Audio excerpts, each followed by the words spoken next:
बाबा जी स्वर्ग और नरक के बारे में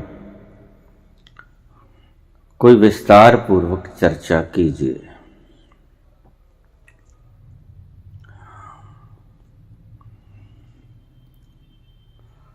स्वर्ग और नरक, इससे पहले थोड़ा सा आयाम के बारे में बोल लें, डायमेंशंस।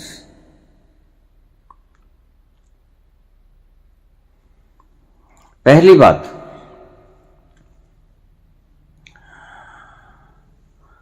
लाखों ही पंडित करोड़ों ही स्याने, खुदा की बातें तो खुदा ही जाने। हम कितना ही बोल जाएं, नहीं बोल पाएंगे। मैंने सैकड़ों बार कहा, he is not only unknown but also unknowable. वह सिर्फ अज्ञात ही नहीं है, वह अज्ञेय भी है। वो जाना ही नहीं जा सकता, और जो जाना जा सकता है वो ईश्वर नहीं है। डायमेंशंस विज्ञान की दृष्टि में 3 डायमेंशन होते हैं। पहला, अगर 2 बिंदुओं को मिला दिया जाए सीधी लाइन में, लेंथ पहला। दूसरा ब्रेड्थ, और तीसरा हाइट। 3 आयाम जिन्हें हम 3D कह देते हैं। लेंथ, ब्रेड्थ, विड्थ और हाइट। 3 डायमेंशन विज्ञान मानती थी आइंस्टीन से पहले, लेकिन आइंस्टीन ने चौथा डायमेंशन भी सुझाया, टाइम। टाइम चौथा डायमेंशन मान लिया गया। लेकिन वैज्ञानिक कहते हैं कि कुल मिला के 10 डायमेंशन और हो सकते हैं। 10 dimension plus 1 dimension of time, 11 dimension हो सकते हैं। आयाम 11 तरह के हो सकते हैं। लेकिन वैज्ञानिकों की अलग अलग मान्यता है। वैज्ञानिक अपनी अपनी बात को रख रहे हैं उनके ढंग से। अगर पुराणों को देखा जाए तो पुराण कहते हैं कि 10 डायमेंशन है, आयाम 10 है। वेद कहते हैं कि आयाम 64 हैं, 64।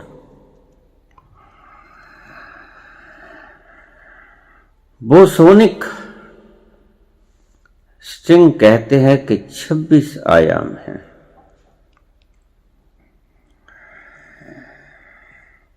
और 11th डायमेंशन में वो डिवाइन क्रिएटर रहते हैं, अगर एम थ्योरी को सही मान लिया जाए। एम थ्योरी स्ट्रिंग को सही मान लिया जाए तो 11th डायमेंशन में वो डिवाइन क्रिएटर रहते हैं। उबेर के हिसाब से 10 डायमेंशन है। विज्ञान के हिसाब से 3 डायमेंशन है, चौथा डायमेंशन आइंस्टीन ने पैदा कर दिया। लेकिन विज्ञान कहता है कि 10 डायमेंशन हो सकते हैं। और 11वां डायमेंशन टाइम, बीच में मैस भी आ गया, ग्रेविटी भी आ गई, अपने अपने ढंग से विज्ञान के। और मैंने आपको पहले भी बताया था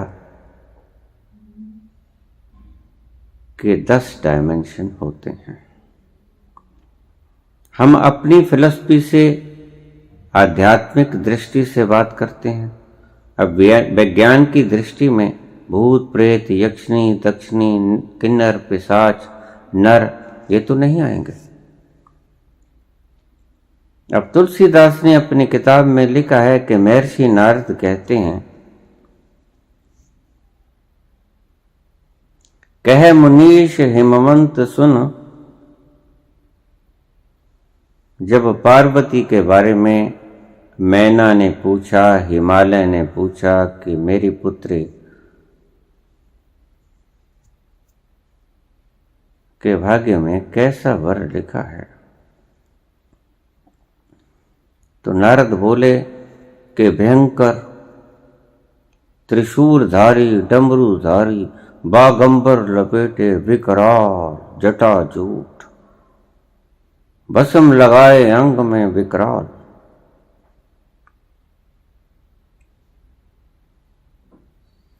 ललाट भाल लगन कह, ललाट के ऊपर चंद्रमा विराजमान होगा। जटाटवी गलज्जल प्रवाह पावितस्थले गले विलंबिताम भुजंग तुंग मालिकाम, डमट डमट डमट डमन निनाद वडमर वयम चकार चंड तांडवम तनो तुना शिवा शिव। गले में सांप, बागंबर लपेटे हुए, भाल पे चंद्रमा, जटाजूट धारी, अंगों में भस्म लगाए हुए। वो कहते हैं कि कोई इसे टालने का प्रयास करो। मैना कहती है नारद से। हिमालय कहते हैं कि कोई कृपा करो देवर्षि। तो देवर्षि नारद कहते हैं, कह मुनीश हिमवंत सुन, विधि सो लिखा लेलार। जो परमात्मा ने लेलार के भीतर लिख दिया, हमारी किस्मत के भीतर जो लिख दिया, डेस्टिनी के भीतर जो लिख दिया, देव धनुज नर नाग मुनि किन्नर गंधर्व राक्षस भूत प्रेत पिशाच चंडाल, कोई न मेटनहार, इसे कोई नहीं मेट सकता। तो कितनी योनियां हो गई, यक्षिणी दक्षिणी यक्ष दक्ष भूत प्रेत किन्नर नाग गंधर्व देवी देवता, ये कहां जाएंगे? आध्यात्म की तरह आपने ये प्रश्न पूछा है, तो मैंने पहले भी बताया था कि 10 आयाम होते हैं। इन 10 आयामों में कौन सा आयाम कहां है, बहुत से व्यक्ति इस बात के लिए बहस के मूड में आ जाते हैं। उन सर्वज्ञों को मैं प्रणाम करता हूं और उन्हें जीता हुआ करार देता हूं। वो प्रसन्न हो जाएं, क्योंकि न जानते हुए भी उन्होंने सब कुछ जान लिया है।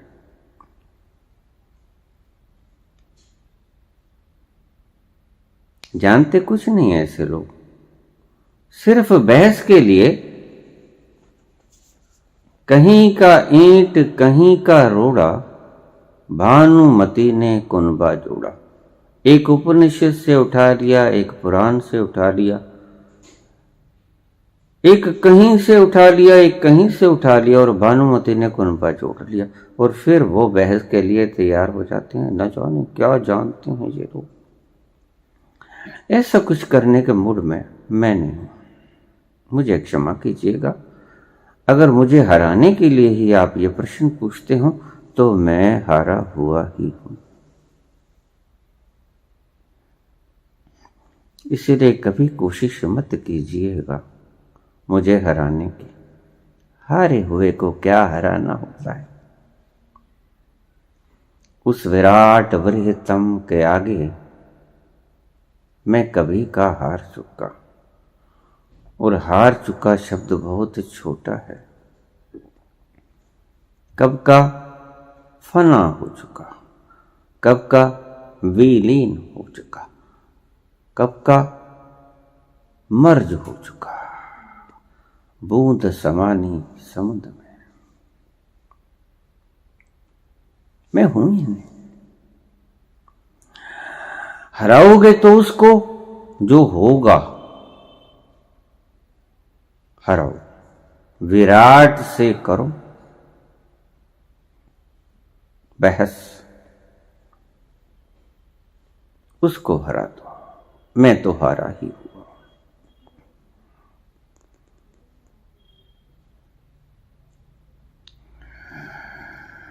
डायमेंशन 10 होते हैं। मैंने उस दिन साफ कर दिया था।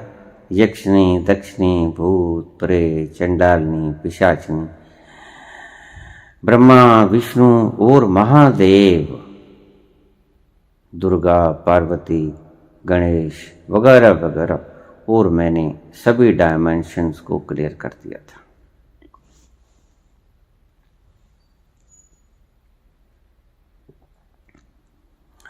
विज्ञान के हिसाब से 26 डायमेंशन, 10 डायमेंशन, 3 डायमेंशन, 4 डायमेंशन, वेदों के हिसाब से 64 डायमेंशन और बोसोनिक के हिसाब से 26 डायमेंशन।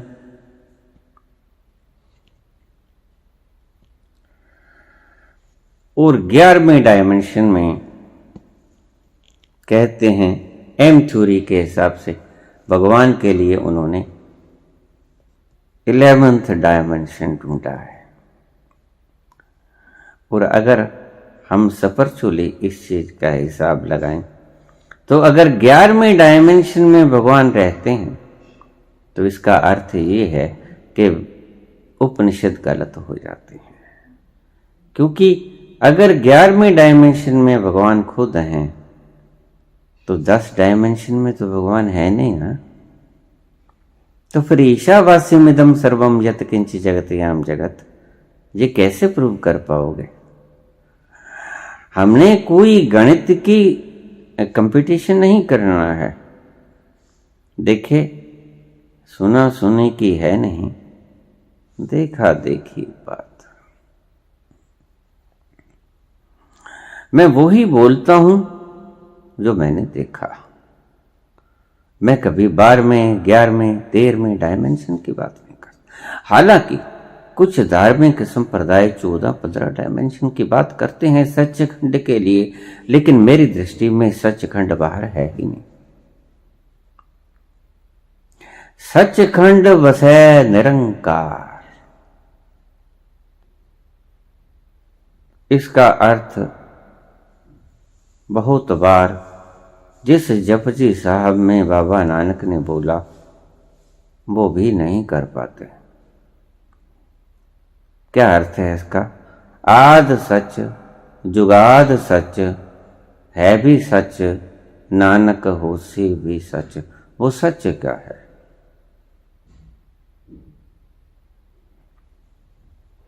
उस सच में, सचखंड में वो सच रहता है। और सच क्या है? जहां वो रहता है वो सचखंड है। और उसकी पहचान है जहां एक ओंकार की ध्वनि गूंज रही है। और एक ओंकार की ध्वनि कहां गूंज रही है? समस्त यूनिवर्स में एक ओंकार की ध्वनि गूंज रही है। इसलिए सचखंड समस्त ब्रह्मांड में है। हां, उसको सुनने का एक तल है। सचखंड अगर कहीं एक जगह होता तो फिर ईश्वर सर्वव्यापी न होता। वो तो एक अपनी धर्मशाला बना ली, उसमें ईश्वर को बैठा दिया। लेकिन ऐसा नहीं। ईश्वर इस जगत के कण कण में विद्यमान है। ये भी शब्द मैं गलत कहता हूं। मैं थोड़ा इससे आगे चलता हूं। मैं कहता हूं ईशावास्यमिदं सर्वम यत किंच जगत्याम जगत, जगत्याम जगत को छोड़ दो। ईशावास्यमिदं सर्वम यत किंच, ईश्वर जगत का कण कण ईश्वर है। जगत्याम जगत में, जगत में जो कण कण है, ब्रह्मांड में, यूनिवर्स में जो कण कण है वो ईश्वर ही है। रूप चाहे कोई भी हो, साकार हो, निराकार हो, जड़ हो, चेतन हो, कुछ भी हो, ठोस हो, तरल हो, गैसीय हो, कुछ भी हो, वो निरंकार है, वो ईश्वर है, परमपिता परमात्मा है।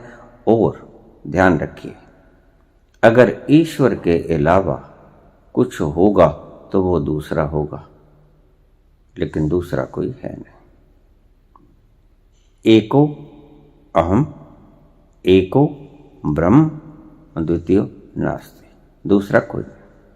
और अगर दूसरा कोई नहीं तो निश्चित ही ये बात सामने आती है कि अगर दूसरा कोई नहीं तो सब कुछ वो ही है, और अगर सब कुछ वो ही है तो सब जगह वो ही है। He is present everywhere. इसीलिए एक शब्द आता है ईसाई धर्म में, ओमनी प्रेजेंट, हमारे हिंदू धर्म में भी आता है, सनातन में भी, सर्वव्यापक। अगर वो सर्वव्यापक है तो सचखंड, उसके लिए अलग से स्थान क्यों बना दिया गया?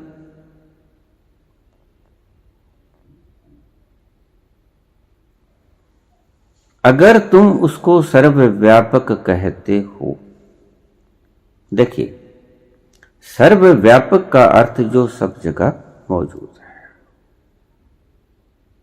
ओमनी प्रेजेंट, हर जगह मौजूद है।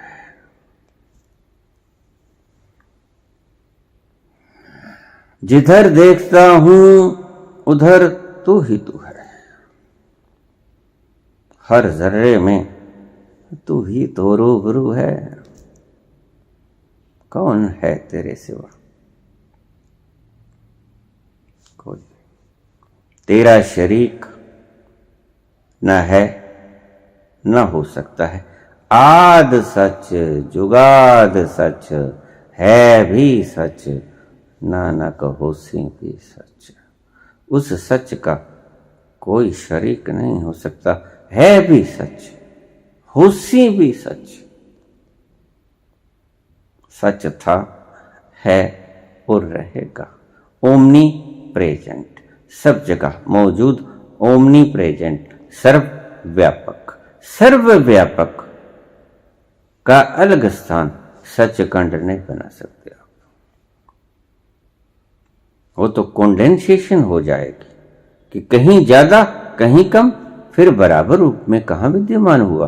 वो मल मूत्र में भी उतना ही है जितना अमृत में है, विष में भी उतना है जितना अमृत में है। ध्यान समझाए? Condensation is not there. और अगर उसको आप सिर्फ कंडेंसेशन में रखोगे, सचखंड में रखोगे, तो वो कंडेंस हो जाएगा, वो एक जगह पे घनीभूत हो जाएगा। और ऐसा नहीं है कि ईश्वर कहीं कम है और कहीं ज्यादा है। यहां आ जाइए आप थोड़ा सा, अब इस बात को मैं थोड़ा साफ करता हूं, क्योंकि बहुत से ज्ञानी पुरुष मुझे घेर लेते हैं। मैं क्या करूं? मुझे पहले थोड़ी सी व्याख्या को अग्रिम रूप दे के बोलना पड़ता है। अगर ईश्वर को कंडेंसेशन में रख दिया कि एक जगह वो ज्यादा है और एक जगह वो कम है, तो सचखंड हो गया ना। सचखंड में अगर ईश्वर है तो बाकी जगह या तो वो है नहीं या वो कम। सचखंड में ईश्वर घनीभूत रूप में विद्यमान है और बाकी सर्व ब्रह्मांड में क्या है? फिर थोड़ा थोड़ा कम होगा ना। सचखंड का नाम क्यों लिया गया? क्या था अर्थ? इस शब्द का अर्थ क्या है? सचखंड वसै निरंकार, और निरंकार सचखंड के अंदर विद्यमान है। और सचखंड क्या है?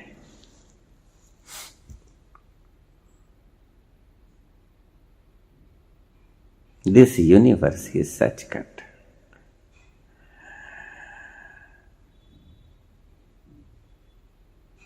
ये जो उसकी मौजूदगी है वो सचखंड ही है। झूठ खंड तो है ही नहीं, क्योंकि दूसरा कोई नहीं है।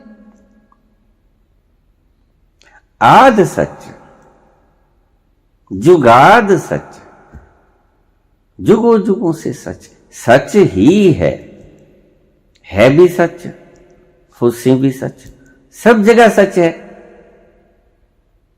तो फिर ओमनी प्रेजेंट हुआ कि नहीं हुआ? और फिर ओमनी प्रेजेंट भी क्या हुआ अगर कहीं ज्यादा और कहीं कम हो? ईश्वर जगत के कण कण में व्यापक है। हां, ये बात बिल्कुल ठीक है कि कहीं चेतन, परम चेतन, कहीं कम चेतन। Consciousness level is less or more. पत्थर में उसका कॉन्शियसनेस लेवल कम है, जड़ रूप ज्यादा है, कॉन्शियसनेस लेवल कम है। और समाधिस्थ व्यक्ति में उस परम प्रकाश के अंदर डूबे हुए योगी में कॉन्शियसनेस लेवल इज फुल। संबोधि के युक्त व्यक्ति में चेतन ही चेतन है, जड़ है ही। So he is present everywhere. ईशावास्यमिदं सर्वम यत् किंच जगत्याम जगत। आज सच, जुगाद सच, है भी सच, नानक होसी भी सच। सभी जगह वो विद्यमान है। He is present everywhere, omni present. सभी धर्मों ने अपने अपने ढंग से उसकी सर्वव्यापकता को स्वीकार किया। अगर वो सर्वव्यापक है तभी तो अकेला हो सकता है।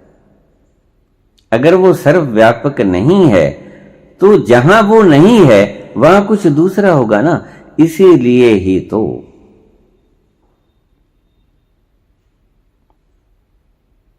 संभावना बन पाई शैतान की, क्योंकि जब ईश्वर सर्वव्यापक आप नहीं माने तो फिर उस खाली जगह पे जहां पर वो व्यापक नहीं है कुछ तो भरना ही होगा। तो फिर हमने शैतान भर दिया। उस धर्म ने उस खाली जगह में शैतान भर दिया। तो एक के बजाय हो गई दो। वेदों में 3 गिने जाते हैं। अद्वैत मत में, शंकराचार्य के मत में 1 ही गिना जाता है, बस वो ही है। मैंने पहले भी समझाया था। समझने के ढंग है। जैसे पानी है, पानी की जो संरचना है वो तो एक ही है, लेकिन पानी को अगर टेम्परेचर में बदल दिया जाए, इस ढंग से अगर हम आयामों को देखेंगे तो टेम्परेचर को भी एक आयाम मानना पड़ेगा। क्योंकि टेम्परेचर अगर कम होता है तो वस्तु का स्वरूप बदल जाता है। पानी जम जाएगा, बर्फ हो जाएगा। और अगर ठीक डिग्री पे होगा पानी, 10, 12, 15 डिग्री पे होगा, वो तरल होगा, लिक्विड होगा। और अगर वो 100 से ऊपर जाएगा तो उबल जाएगा, वाष्प बन जाएगा। इस दृष्टि को, टेम्परेचर को भी एक डायमेंशन मानना बनता है। भार को तो बनता ही है। एक एटम का, मरकरी के एटम का भार कितना है और पानी के एटम का भार कितना है, यह भी काउंट करना पड़ेगा।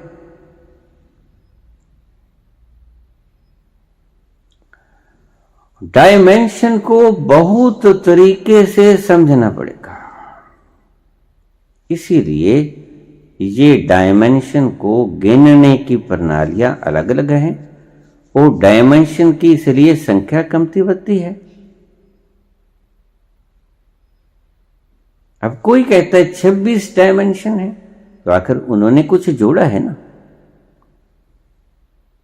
अगर पानी सुगंध देने लग जाए, डायमेंशन बदल गई ना उसकी।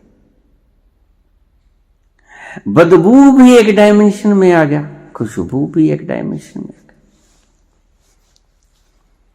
किस किस चीज को इंकार करोगे? भार ज्यादा है तो भी आपको एक डायमेंशन स्वीकार करना पड़ेगा, भार कम है तो भी आपको एक डायमेंशन को स्वीकार करना पड़ेगा। ग्रेविटेशन को भी आपको एक डायमेंशन स्वीकार करना पड़ेगा। बहुत कुछ है, इसलिए वेदों ने डायमेंशन 64 गिने। ज्यादा विस्तार से चर्चा नहीं करूंगा, क्योंकि प्रश्न पूछा है स्वर्ग और नरक का। डायमेंशन तो मैंने बीच में, क्योंकि आता था ये, इसलिए डायमेंशन से शुरू कर दिया। स्वर्ग और नरक। स्वर्ग और नरक को आध्यात्मिक दृष्टि से भूलोक, भवैलोक, स्वैलोक, भूर्भुवः स्वः, गायत्री मंत्र। ओम भूर्भुवः स्वः, ये भूलोक, भुवः स्वः स्वर्गलोक। शॉर्ट में बोलूंगा, वीडियो बहुत लंबी हो जाती है। स्वर्गलोक का जो पैमाना गिना गया शास्त्रों में, वो कौन सा स्थान गिना गया? स्वर्गलोक का कितनी धरती, कितने क्षेत्रफल पे स्वर्गलोक है? वो नरक कहां है और स्वर्ग कहां है? अब देखिए, स्वर्गलोक का अगर मैं आपको आयाम बताऊं तो वो सूरज से शुरू हो गया ध्रुव तारे तक। इसमें सप्तर्षि मंडल भी आ गया,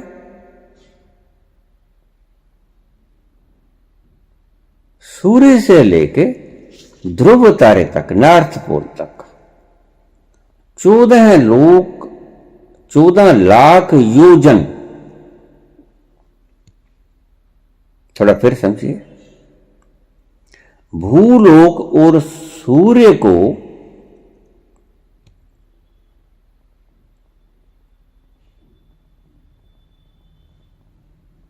उससे आगे चला जाए और ध्रुव तक पहुंचा जाए, सूर्य लोक से चला जाए, ध्रुव तक पहुंचा जाए, नॉर्थ पोल तक, ध्रुव तारे तक, तो उसका कितना बनेगा क्षेत्रफल? 14 लाख योजन।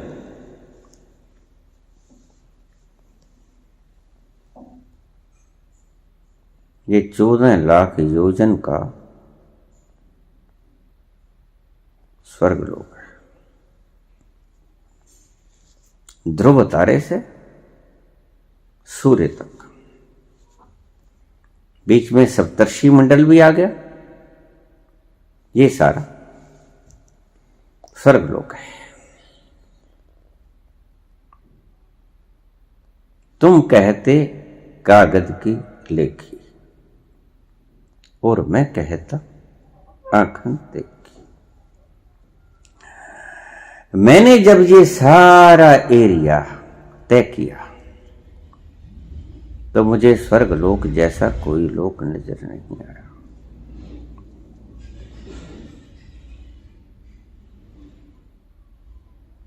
दूसरा, ये जो कुंभीपाक नरक वगैरह इतने नरक इन्होंने बना दिए पुराणों में, जितने लाख योजन करोड़ योजन, मैंने जब वो सारे रास्ते तय किए मैंने कोई नरक लोक नहीं पाया। इसलिए तुमसे कहता हूं कि स्वर्ग और नरक से डरने की आवश्यकता नहीं है नरक से, और खुश होने की आवश्यकता नहीं है स्वर्ग से। ना तो कोई स्वर्ग में झरने हैं शराब के, ना कोई अप्सराएं नाचती हैं, ना ही नरक में तेल के उबलते हुए कड़ाहे हैं, ना ही सूले और कांटे बिछाए गए हैं जिनके ऊपर आपको लटाया जाएगा। और देखिए इन बुद्धुओं की बात,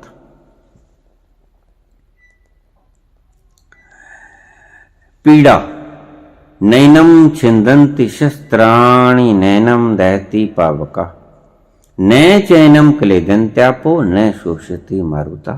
भगवान कृष्ण ने गीता में ये बोला कि आत्मा को न शस्त्र काट सकता है, न अग्नि जला सकती है, न वायु सुखा सकती है, न पानी गला सकता है। तो देखिए व्यक्ति मर जाता है,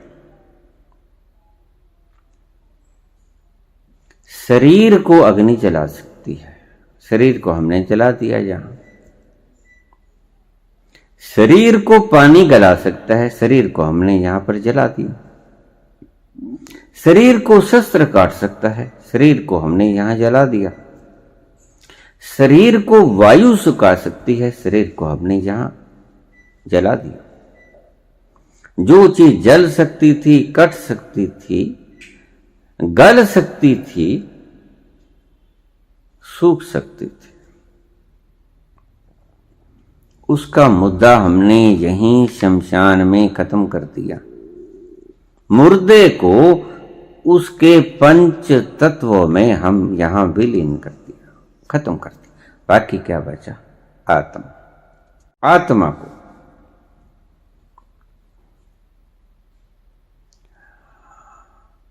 न शस्त्र काटे, न अग्नि जलाए गलाए, न पानी न वायु सुखाए। वही आत्मा सच्चिदानंद में हूं। शिवोहम शिवोहम शिवोहम शिवोहम।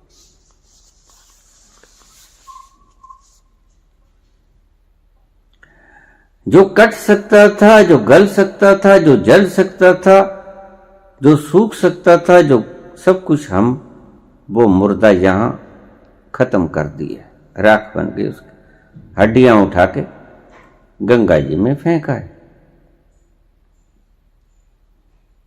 अब स्वर्ग बनाया काहे को है?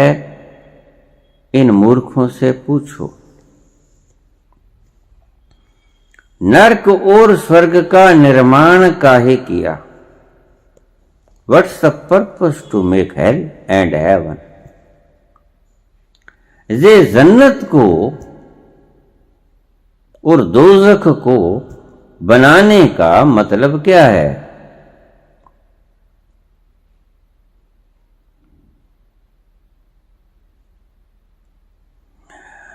जिसे दुख होता है वो यहां जला दिया गया। मुसलमान दफन कर देते हैं, हिंदू जला देते हैं, सिख जला देते हैं, ईसाई दफन कर देते हैं।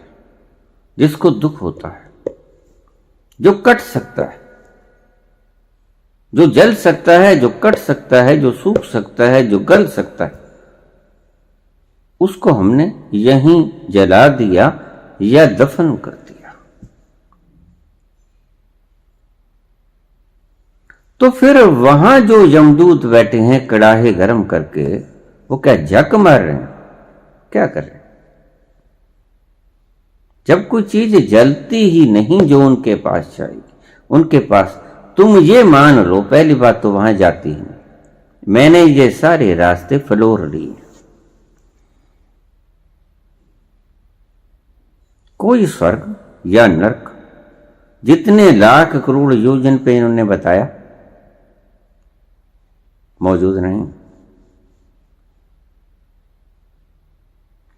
उसकी प्रक्रिया आपको मैं बाद में समझाऊंगा, क्योंकि फिर लंबी से लंबी आगे बात में बात, शाखाओं में शाखाएं लगती चली जाती हैं और अंतहीन मामला हो जाता है।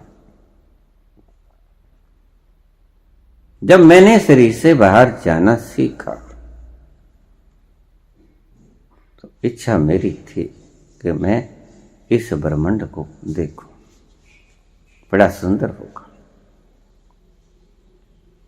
है भी सुंदर, देखने योग्य है।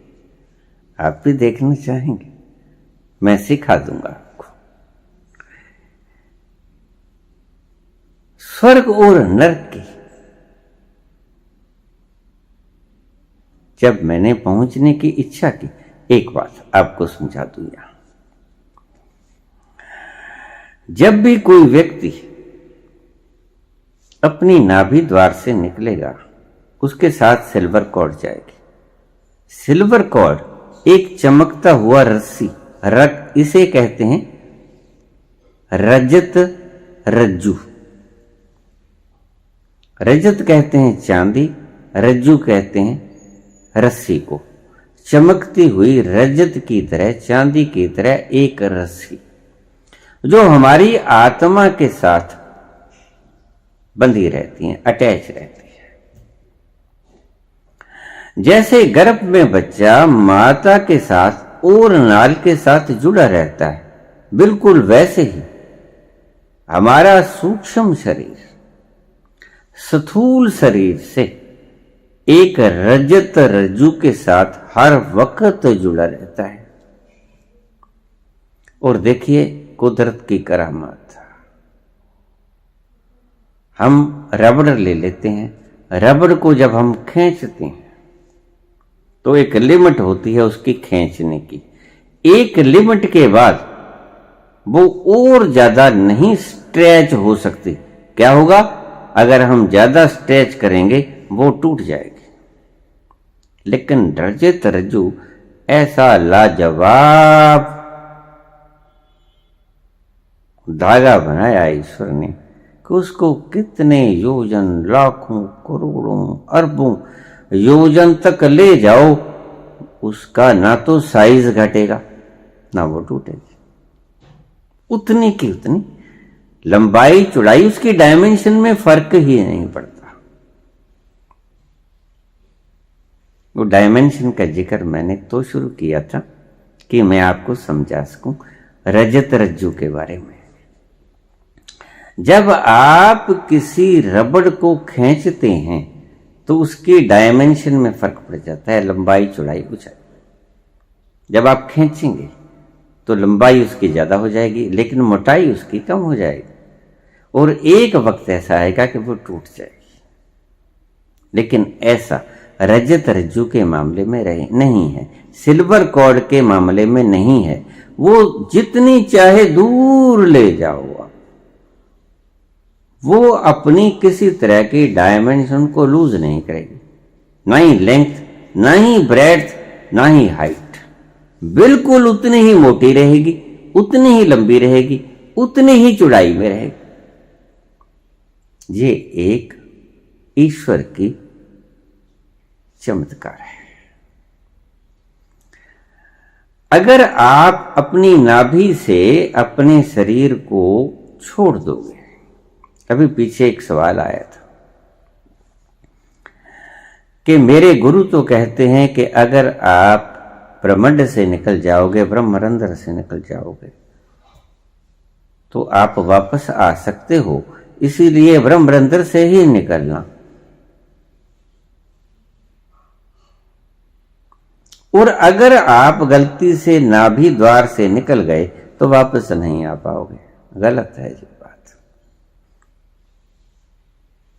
किसी अज्ञानी के द्वारा फैलाया गया भ्रम है, उसने खुद अनुभव नहीं किया। किसी से सुना होगा, अपने गुरु से सुन लिया होगा, या उसके गुरु से या किसी शास्त्र से पढ़ लिया होगा, लेकिन सत्य नहीं।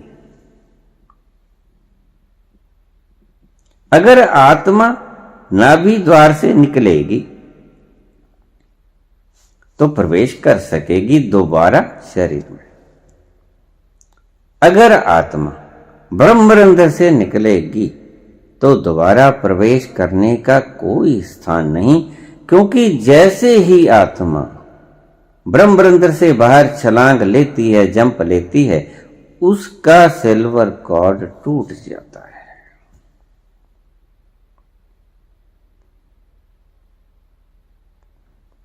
ये एक ईश्वरीय प्रणाली है। जिस किसी ने भी ये बात कही है वो शास्त्रों से लिखित या किसी गुरु से सुनकर बात कही होगी, स्वयं अनुभव से नहीं बात की होगी। मैं अपने स्वयं अनुभव से बात कह रहा हूं। गलती से भी अगर आप संकल्प के द्वारा निकलने में समर्थ हो गए हो तो ब्रह्मरंध्र से निकलने की कभी भी संकल्प मत करना। हमेशा ही नाभि क्षेत्र से निकलने की संकल्प करना। एक थोड़ी सी आपको बात और बता दूं। मेरे पास ज्यादा उदाहरण तो नहीं है। जब शंकराचार्य 6 महीने के लिए शरीर को छोड़कर राजा के शरीर में प्रवेश किए तो नाभि क्षेत्र से निकले। 6 महीने के लिए वो बाहर रहे और फिर जब वापस आए तो नाभि क्षेत्र से ही प्रवेश किया। उन्होंने ब्रह्मरंध्र से न निकले न प्रवेश, ना ही कोई निकला हुआ व्यक्ति, नाभि क्षेत्र से निकला हुआ व्यक्ति वापस आ जाता है। ब्रह्मरंध्र से निकला हुआ व्यक्ति वापस आने का कोई साधन नहीं, क्योंकि साथ में सिल्वर कॉर्ड नहीं जाता जो कि आपको बांधे रखती है शरीर के साथ। एक छोटी सी बात मैं और भी बताना चाहूंगा। मैंने बाद में ही पढ़ी थी, जब मैं बोल दिए थे ये सारे तथ्य, तब मुझे किसी ने बताया कि ओशो ने भी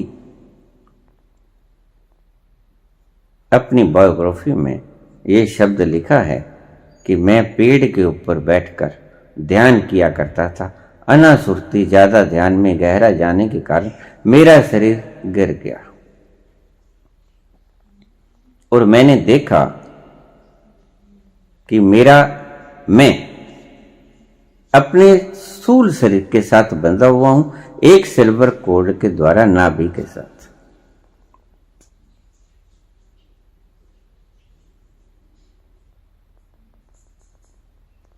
फिर कोई स्त्रियां आई, नेगेटिव पॉजिटिव हो जाता है, उसको हाथ लगाया तो वो अपने शरीर में वापस आ पाए।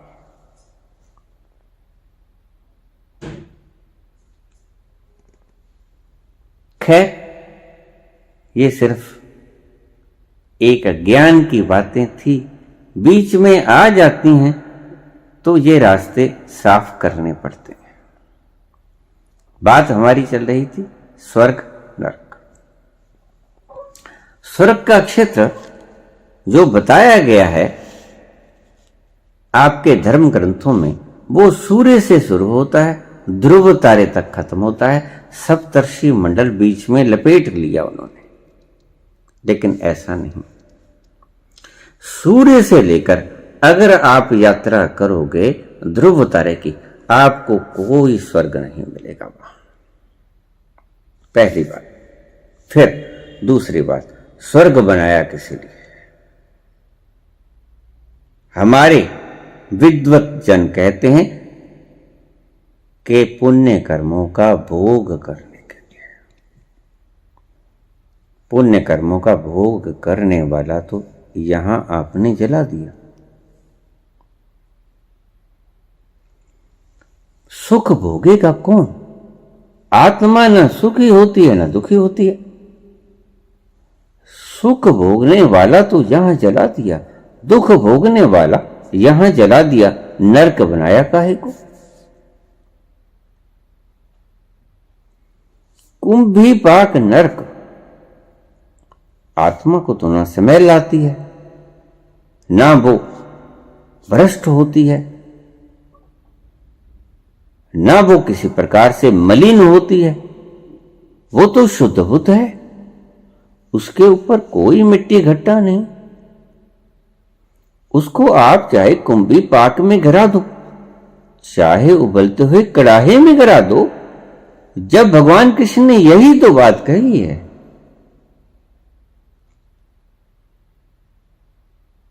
नैनम दहती पावकः, जिस आग में आप डाल देते हो उसको, वो ढलती रहे, क्या फर्क पड़ता है। जब आत्मा जलती ही नहीं तो गिराए जाओ, कुंभी पाक में गिराए जाओ, जलते हुए कड़ाहों में गिराए जाओ, स्वर्गों में शराब पिलाए जाओ, अप्सराओं को नचाए जाओ। उस परम आनंद तत्व को अप्सराएं अपने नाच से सम्मोहित कर लेंगी, वो ज्यादा आनंद दे पाएंगी। उसकी शराब ज्यादा मनोमस्ती रखती है उस आत्म तत्व से भी। पगले हो गए। इसीलिए मैं कहता हूं, इन शास्त्रों को मिट्टी का तेल डाल के आग लगा दो।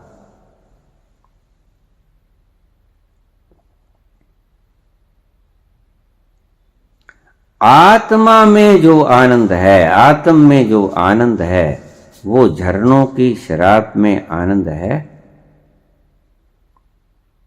और बाहर की पी हुई शराब पिएगा कौन? आत्मा पिएगा। मुख तो आपने जहां फूंक दिया, पेट तो आपने जहां फूंक दिया, कौन पिएगा और कहां जाएगा पिया हुआ? ना पीने वाला मुंह है, ना जहां जाएगी वो उधर है। और नशा जिसको आता है वो दिमाग भी आपने यहीं फूंक दिया। क्यों पागल बना रहे हो? कोई बात है?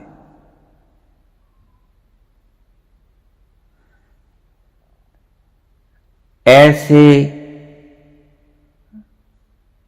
दुखद मानसिक परिस्थितियों में आपको डालकर इन लोगों ने पागल बना दिया है। मैं तुम्हें सियाने नहीं कहता, मैं अक्सर कहा करता हूं कि ये धार्मिक लोग शास्त्रों को पढ़कर अपने भीतर जमा देने वाले लोग जेल खानों में बंद होने चाहिए या पागल खानों में सड़नी चाहिए। ये मूर्ख है, ये पागल है। अपने ही शास्त्र तुम्हारे कहते हैं कि आत्मा नहीं जलती, और अपने ही शास्त्र तुम्हें कहते हैं कि आत्मा को कड़ाहों में जलाया जाता है। जला दो भाई, जब उसको कोई फर्क ही नहीं पड़ता। उसको खुशबूदार उपवन में ले जाओगे, उसको खुशबू नहीं आएगी। खुशबू नहीं आएगी, उसको गंदगी के भीतर मलमूत्र में पटक दो, कुंभी पाक नरक में पटक दो, उसको बदबू नहीं आएगी। उसको आप झरनों की शराब पिला दो, उसको आनंद नहीं आएगा। ना उसको पीने को मुखड़ा है, ना जाने को उधर है, ना चढ़ने को दिमाग है। कहां चढ़ेगी? किसको चढ़ेगी? इन पागलों का क्या किया जाए? कोई इलाज नहीं। इन पागलों का एक ही इलाज है, बहिष्कार, सिर्फ मात्र बहिष्कार। इन्होंने आपकी बहुत शक्ति व्यय की है। जो शक्ति आपको आपके भीतर उस तत्व तक पहुंचा देती, इन्होंने पागलपन में उलझा के आपका अति कीमती समय बर्बाद किया है। इन्होंने आपको ध्यान में जाने ही नहीं दिया। इन्होंने आपकी संबोधि छीन ली, और मैं संबोधि को छीनना सबसे बड़ा अपराध समझता हूं। सोए हुए को जगा देना बहुत बड़ा अपराध है। मैंने शास्त्रों में पढ़ा था। क्यों? क्योंकि शांति से मौज से पढ़ा है। क्यों जगाते? सोए हुए को जगा देना इतना अपराध नहीं। संबोधि से की क्षमता रखने वाले व्यक्ति को इन पापों के मूढ़ताओं के भीतर उलझा देना, इनका दंड क्या होना चाहिए आप खुद ही तय कर लीजिए। मैं आपसे कुछ नहीं कहूंगा। तथ्य मैंने उजागर कर दिए हैं तर्क समेत। अगर कोई व्यक्ति इन तर्कों को, तथ्यों को नकारने की हिम्मत रखता है तो बात कर ले।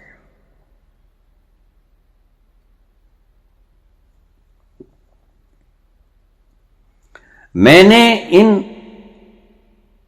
सारे क्षेत्रों का दौरा किया, सूर्य से लेके, क्योंकि आत्मा जब शरीर से निकल गई, आत्मा को सूर्य की गर्मी, चाहे वो करोड़ों डिग्री फॉरेनहीट है या सेल्सियस है, जलांश, आत्मा सूर्य के पास आराम से जा सकती, सूर्य के भीतर भ्रमण करके आ सकती, भीतर क्या प्रोसेसेस हो रही हैं सब बता सकती। आत्मा को जला नहीं जा सकता, आत्मा को काटा नहीं जा सकता। आत्मा सूर्य के भीतर जाके देख सकती है कि क्या प्रोसेसेस हो रही हैं, कौन से ग्रह पे क्या प्रोसेस हो रही है सब बता सकती, कौन सी गैलेक्सी में क्या हो रही है, कौन सी आकाश गंगा में, कौन से ब्लैक होल में क्या घट रहा है, आत्मा सब बता देती। उसको कोई ऑब्स्टेकल नहीं, उसको कोई रोक नहीं सकता, उसको कोई टोक नहीं सकता। वो तत्व ही ऐसा है, खुद परमात्मा ही तो है, उसको रोकेगा कौन। अमर आत्मा सच्चिदानंदमय, उसको तुम शराब पिलाओगे, जन्नत की हद हो, हूरों को नाच दिखा के आत्मा को आनंद दोगे। कोई कम आनंद होता है आत्मा के पास जो आप हूरों का नृत्य दिखा के उसको और आनंद दोगे। उपनिषद में एक बहुत प्यारी बात कही है, बहुत प्यारी बातों में, विलक्षण बातों में, सुंदरतम बातों में एक बात ये भी है जो समझ से तो बाहर है, लेकिन उसका अर्थ बड़ा गहरा है। और इस सृष्टि जिसका कोई और शोर नहीं, जहां कोई गणित काम नहीं करता, ऐसे ही शब्द होने चाहिए उसके लिए। लेकिन क्या करें, अगर उसके लिए ऐसे शब्द बरतेंगे तो आप कहेंगे बाबा समझ नहीं आया। तो मैं अक्सर तभी कहा करता हूं कि अगर तुम्हें कोई चीज समझ आ गई और तुमने कहा कि ठीक मुझे परमात्मा समझ आ गया, तो मैं कहूंगा कि नहीं, अभी आपकी समझ में नहीं आया, क्योंकि जो समझ में आ जाए वो परमात्मा नहीं होता। समझ में गणित आता है, ईश्वर गणित समझ में आ जाएगा, ईश्वर समझ में नहीं आएगा। ओम पूर्णमदः पूर्णमिदं पूर्णात्, वह पूर्ण है, पूर्ण था, पूर्ण रहेगा। ओम पूर्णमदः पूर्णमिदं पूर्णात् पूर्णमुदच्यते, पूर्णस्य पूर्ण में से पूर्णमादाय, अगर पूर्ण निकाल लिया जाए, पूर्णमेवावशिष्यते, पूर्ण ही बाकी बच जाता है। अब आपकी खोपड़ी, आपकी क्या सभी की खोपड़ी फेल, आइंस्टीन फेल। अगर आपके पास 100 रुपए हैं, 100 निकाल लिए जाएं, कितने बचेंगे? आप हो गए 0। लेकिन उपनिषद क्या कहता है?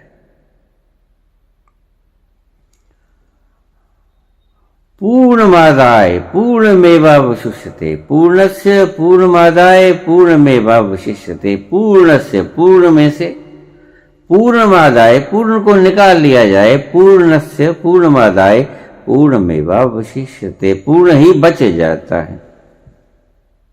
ये है परमात्मा। अब देखो आपकी समझ में आता है? नहीं आता ना? तो ये परमात्मा।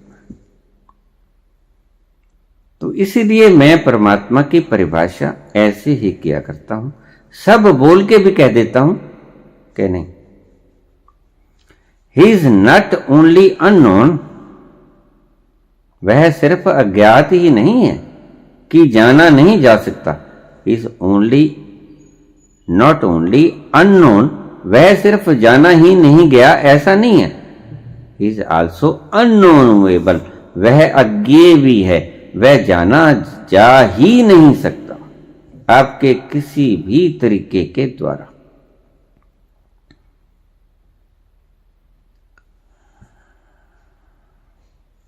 पूर्णमदः पूर्णमिदं पूर्णात् पूर्णमादाय पूर्णमेवावशिष्यते। ओम पूर्णमदः पूर्णमिदं पूर्णात् पूर्णमुदच्यते पूर्णस्य पूर्णमादाय पूर्णमेवावशिष्यते।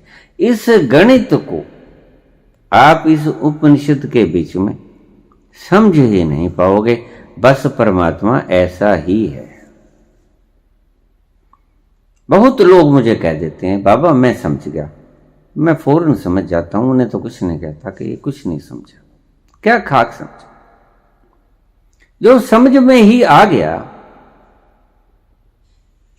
वो क्या खाक परमात्मा को, जो पी दिया गया। और जिसका जो गूंगा गुड़ खाई के कहे कौन मुख स्वाद, कबीर ने कहा है कि जैसे गूंगा गुड़ को खा के उसका स्वाद वर्णन नहीं कर सकता। हीरा पायो गांठ गठी आयो, हीरा अगर मिल जाए तुम्हें तो उसका चमक दमक, उसका महत्व बताने की चेष्टा मत करना, नहीं बता पाओगे। हीरो पायो गांठ गठी आयो, अपनी धोती की गांठ में बांध लेना, बस उसके बारे में कहा तो कुछ जा ही नहीं सकता। स्वर्ग और नरक क्या है? मैंने बताया कि मैंने सभी क्षेत्र छान दिया, सूर्य से लेके ध्रुव तक कोई स्वर्ग नहीं, सप्तर्षि मंडल कोई स्वर्ग नहीं, कोई वहां सप्तर्षि मंडल का ऋषि बैठा तप नहीं कर रहा है। किसका दिमाग खराब, सूने रेत में बैठ के तप करेगा, फर्क ही हुआ ना। तप ही करना है, थोड़ी हरियाली में आ जाओ, वहां रेत ही रेत है, चट्टान ही चट्टान नहीं, और कुछ नहीं, ऊबड़ खाबड़ बुरे हाल। किसी किसी जगह के ऊपर तो 500 डिग्री माइनस का टेम्परेचर है, क्या करोगे? किसी किसी जगह तो प्लस 500 1000 डिग्री सेल्सियस, क्या करोगे? ये ठीक है कि आत्मा को न सर्दी लगती है न गर्मी लगती है, आपको वैसे बात बता रहा हूं वातावरण की। सूर्यमंडल से इन्होंने दूरी बताई स्वर्गलोक की 14 लाख योजन।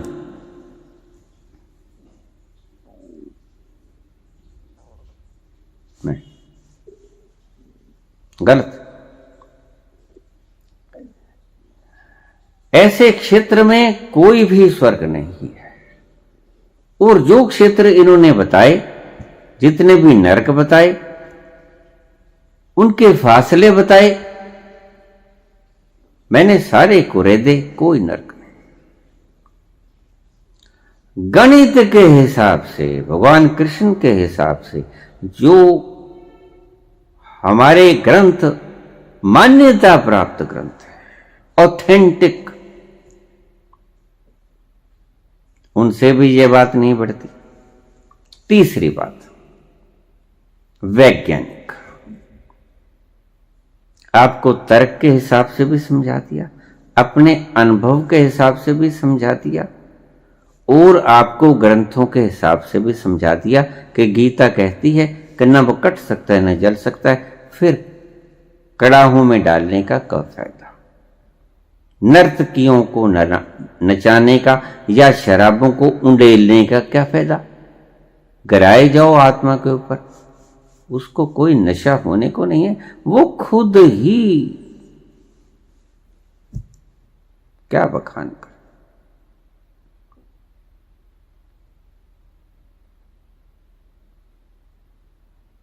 उसका सरूर ही निराला है,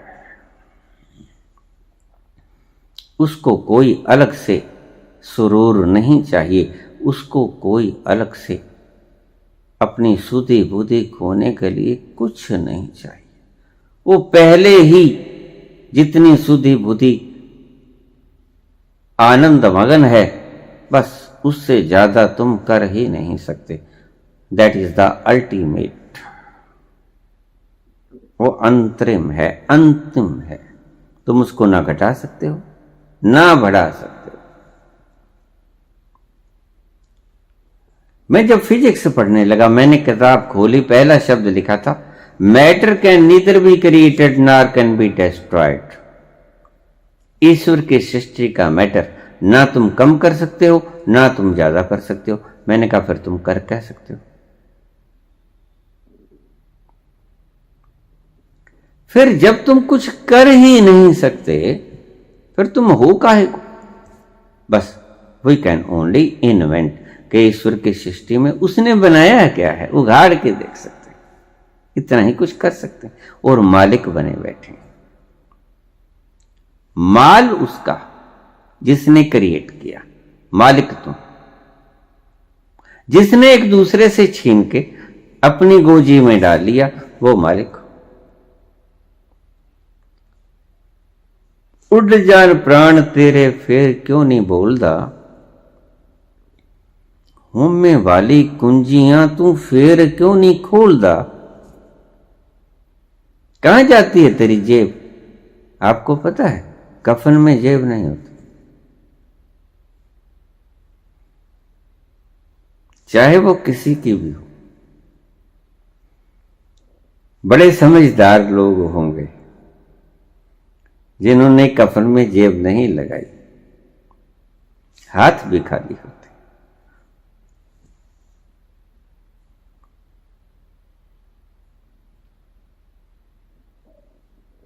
उड़ जान प्राण तेरे फिर क्यों नहीं बोलदा, होमे वाली कुंजियां तू फिर क्यों नहीं खोलदा। कि मैं हाँ हूं मैं, तुम क्यों अफसोस कर रहे हो? मैं हूं ना। किथे तेरी आकड़ा ते किथे अभिमान होए, पल दा भरोसा कोई ना ऐसी तेरी जान होए। मिट्टी दिया बंदिया तू कादा करे मान होए, पल दा भरोसा कोई ना ऐसी तेरी जान होए। पल दा भरोसा कोई ना ऐसी तेरी जान होए।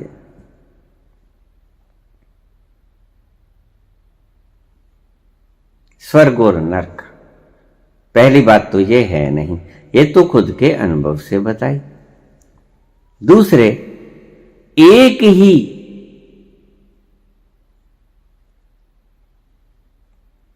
पाप का फल दो बार नहीं भुगता जा सकता। अगर तुमने नरक के कड़ाहों में, पहली बात तो मैंने कहा कि आत्मा न गलती है न सड़ती है न जलती है न कुछ नहीं, वहां ना कोई कड़ाहा है ना कोई नरक है।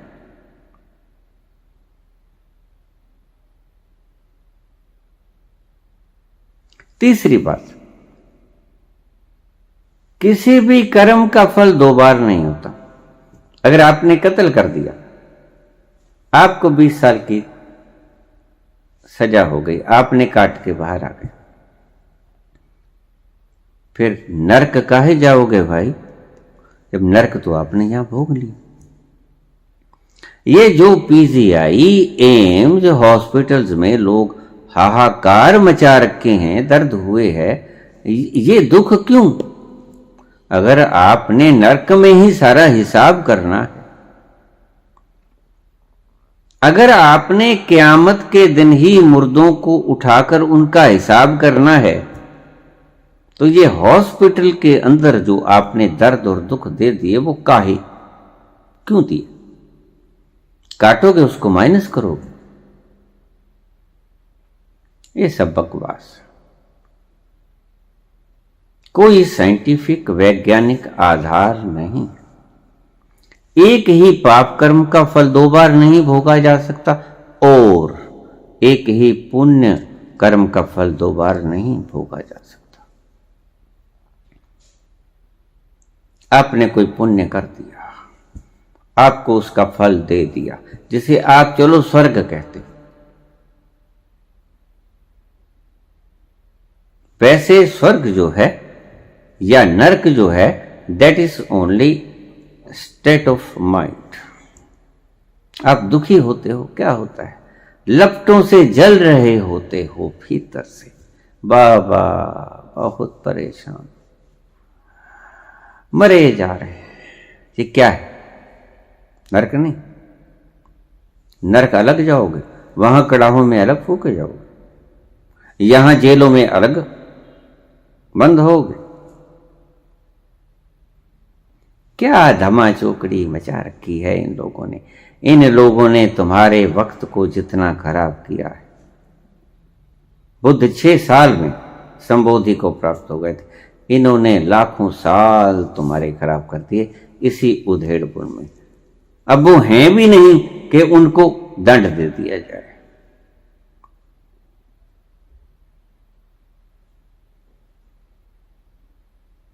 उनका पता ही नहीं है वो कहाँ है। अब उनको पकड़ के दंड भी कौन दे? तुम ना जाने किस जहां में खो गए, हम भरी दुनिया में तन्हा हो गए। अब दंड भी दें तो किसको दें? वो नजर ही कहीं नहीं आते, वो तो गए, खिसक गए आपको बुद्धू बना के। तो पूछा है स्वर्ग और नरक के बारे में कुछ बोलिए।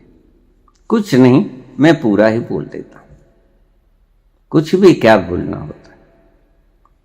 तो मैंने वैज्ञानिक ढंग से भी समझाया, आध्यात्मिक ढंग से भी समझाया, स्वयं अनुभव से भी समझाया, तर्क से भी समझाया, उदाहरण देके भी समझाया, गीता का उद्धृत करके वाक्य भी समझाया।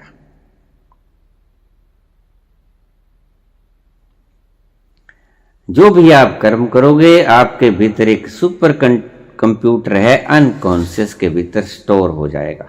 वो बीज रूप में विद्यमान होगा और जैसे ही वो फलीभूत होकर वृक्ष बनेगा और फल देगा, आपको वो फल भुगतने पड़ेंगे। सीधी सी कर्म की थ्योरी। नरक है, स्वर्ग है, वहां जाएंगे तब तक तो बहुत देर हो जाएगी। जस्टिस तो मिला ही नहीं। Justice delayed, justice denied. अरे कब हम इंतजार करेंगे क़यामत तक, खुदा करे कि क़यामत हो और तू आए और हिसाब करे और मुर्दों को जगाए और उनसे पूछे और उनका फिर फल निकाले और फिर उनको भुगताए। किसके पास इतना वक्त है? आह को चाहिए एक उम्र असर होने तक।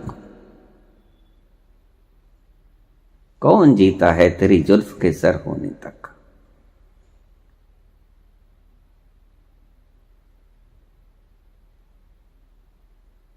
किसे पड़ी? तब तक लेटे ही रहेंगे बस। किन पागलों ने ये सिद्धांत बनाए और किन पागलों ने ये सिद्धांत माने, मैं बड़ा पजल होता हूं कई बार कि धरती पर इतनी इतनी मूढ़ताएं चल रही हैं और उन्हें खत्म करने वाला कोई नहीं। और अगर कोई आता है तो उनको आप बट्टे मारनी शुरू कर देते हो, या जेलों में बंद कर देते हो, या सलीबे दे देते हो, या हाथ पांव काट देते हो, या उन्हें अपने ही घरों में नजरबंद कर दिया करते हो। ये है तुम्हारी फिलॉसफी। तुम उनको ऐसे दंडित करते हो जैसे कि तुम बिल्कुल सही हो। अब मुझे बताओ, जिसने फैसला दिया ईसा मसीह को, वो ठीक था व्यक्ति? आज अगर वो आ जाए तो वो दंड उसे नहीं मिलना चाहिए, लेकिन वो है कहां?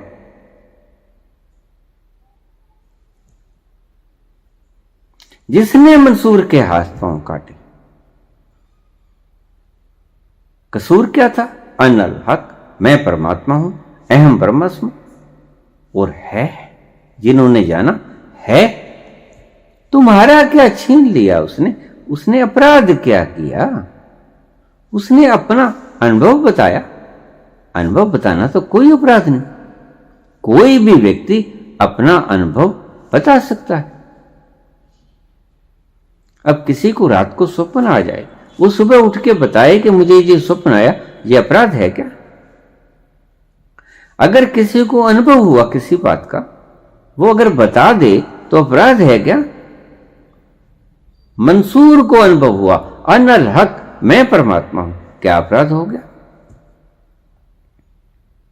उसके हाथ पांव काट दिए गए तीखी तलवार के साथ, गर्दन उड़ा दी गई। अगर कोई व्यक्ति अपना अनुभव बताता है और गैर अनुभव वाले शास्त्र लिखने में कामयाब हो गए, यानी तुम्हारी बुद्धि मिट्टी पलीत करने में कामयाब हो गए। ऐसे मिट्टी पलीत की इन दुष्टों ने तुम्हारे आज तक, मुझे बहुत से कमेंट आ जाते हैं इन पहुंचे हुए ज्ञानियों के, इन एनलाइटेंड पर्सों के, रोज देखता हूं मैं कमेंट। बाबा जी ये ऐसा नहीं है, ये ऐसा है। मैं कहता हूं लो भाई, एक एनलाइटेंड और आ गया।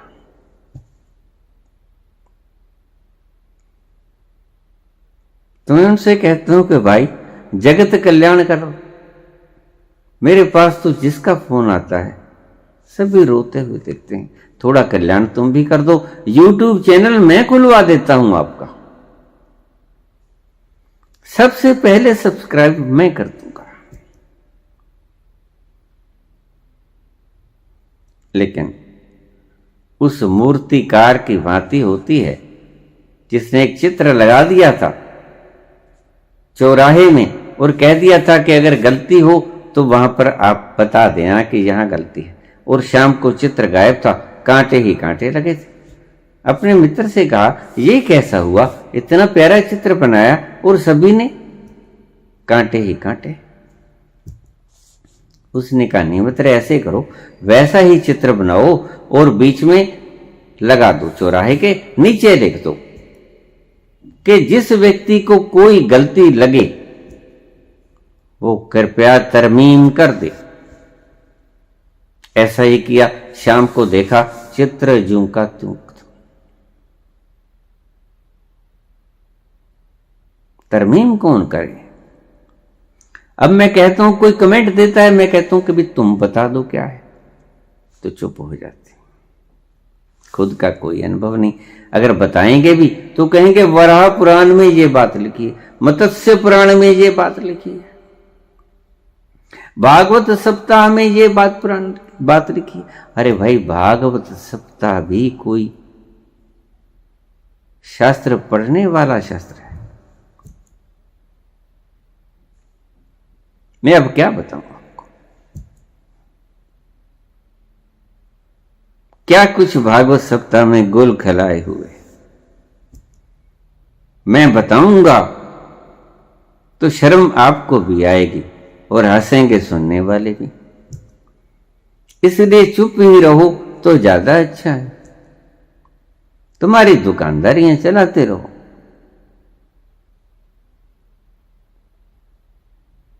स्वर्ग और नरक सिर्फ आपको मूर्ख बनाने का, मूर्ख तो आप हो ही, क्षमा करना, मूढ़ तो आप हो ही, आपको परम मूढ़ बनाने का एक षड्यंत्र है जो आज तक चल रहा है। शायद कुछ जागृत लोग उठें, हल्ला मारें और इन मूढ़ताओं को उखाड़ फेंकें। जैसे मार्क्स ने कहा था, गरीबी ज्यादा हो गई थी, भूखमरी से लोग मर रहे थे, वो देख ना सका। मार्क्स बड़ा दयालु हृदय का बच्चा था जब वो बचपन में था, तो बचपन में ही वो कुछ ऐसी बातें किया करता था जो उसके पिता को कुछ विलक्षण लगती थी। उसका पिता समझ गया था कि यह बच्चा बड़ा होकर कोई काबिल इंसान बनेगा। तो मार्कस ने कहा जब बड़ा हुआ, जब उसने समीकरण देखे भेदभाव के, कि ईश्वर ने जो चीज बनाई अपने बच्चों को समान रूप से बनाई, फिर ये भेदभाव क्यों? एक भूखा क्यों मरे, एक ज्यादा खा के उल्टियां क्यों करे? ये भेदभाव मिटना चाहिए। उसने कहा कि मैं ऐसे ईश्वर को क्यों मानूं जो मुझे खाने को रोटी नहीं देता। और उसने मजदूरों से कहा कि मजदूरों बगावत कर दो, मजदूरों बगावत कर दो, रेवोल्यूशन कर दो, क्रांति ले आओ, क्योंकि तुम हाथों और पांवों की जंजीरों के सिवा तुम्हारे पास खोने को और कुछ नहीं है। You have nothing to lose, और तुम पाने के लिए तुम्हारे पास समस्त विश्व पड़ा है। खोने को तुम्हारे पास हाथ और पांव की जंजीरों के अलावा कुछ भी नहीं, और पाने को तुम्हारे पास समस्त सृष्टि पड़ी है। तोड़ डालो इन जंजीरों, तोड़ डालो, बगावत कर दो, क्रांति कर दो, रेवोल्यूशन कर दो। मजदूरों एक हो जाओ, उठो, जागो। इसलिए मैं तुमसे कहता हूं,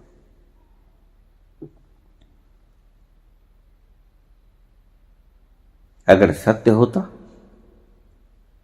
तो मैं इनकी पूजा करता, लेकिन ये सत्य नहीं है, इसलिए मैं इनका तिरस्कार करता हूं।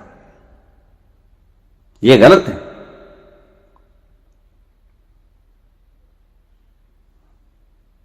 इनको इनकी गलती का एहसास होना चाहिए। अगर सही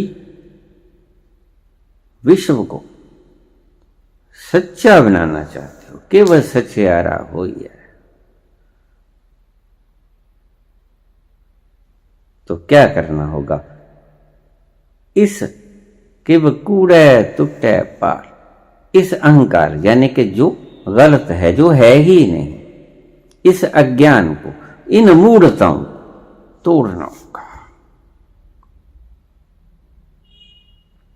इन मूढ़ताओं को तोड़कर जो बचेगा वो स्वच्छ बचेगा।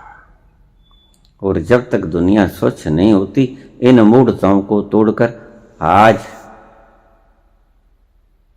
पत्थरों की पूजा हो रही है।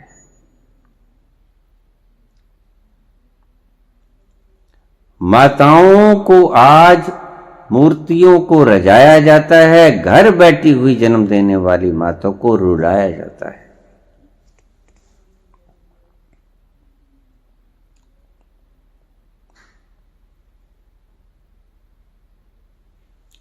जिस माता ने प्रसव पीड़ा सह के आपको जन्म दिया, उस मां की आंखों में आंसू,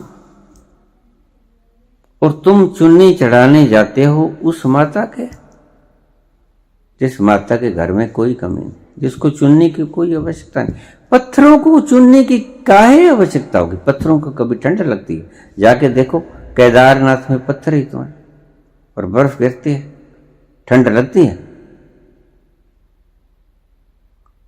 ढाल दिए, चित्र बना दिए, आपने प्राण प्रतिष्ठा का झूठ प्रचार कर दिया, लेकिन प्राण प्रतिष्ठा हुई होती तो ये मूर्ति चलती। प्राण प्रतिष्ठा का अर्थ क्या होता है? मुर्दे में जान डाल देना। तो ये मूर्ति खाती, इसलिए तो आप भोग लगाते वक्त पर्दा कर देते हो, किसी को पता ना लगे सच्चाई क्या है।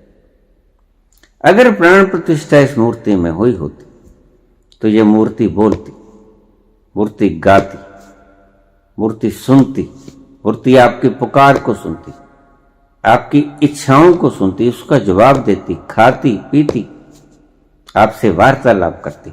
ऐसे ही पत्थरों की तरह मौन न पड़ी रहती। ये प्राण प्रतिष्ठा भी एक मूर्ख बनाने का ढंग था, कुटिल ढंग।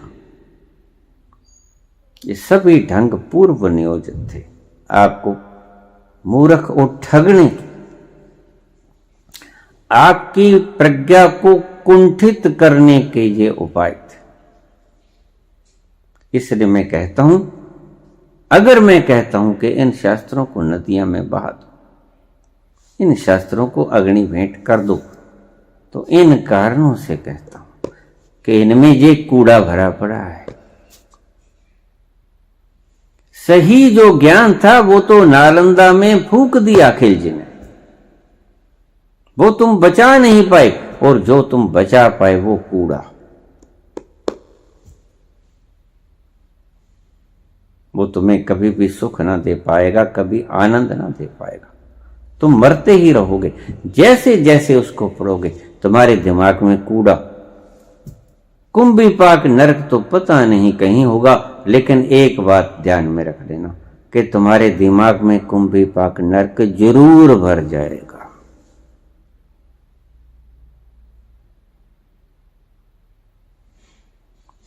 स्वर्ग और नरक की महिमा मंडित मैंने कर दी। धन्यवाद।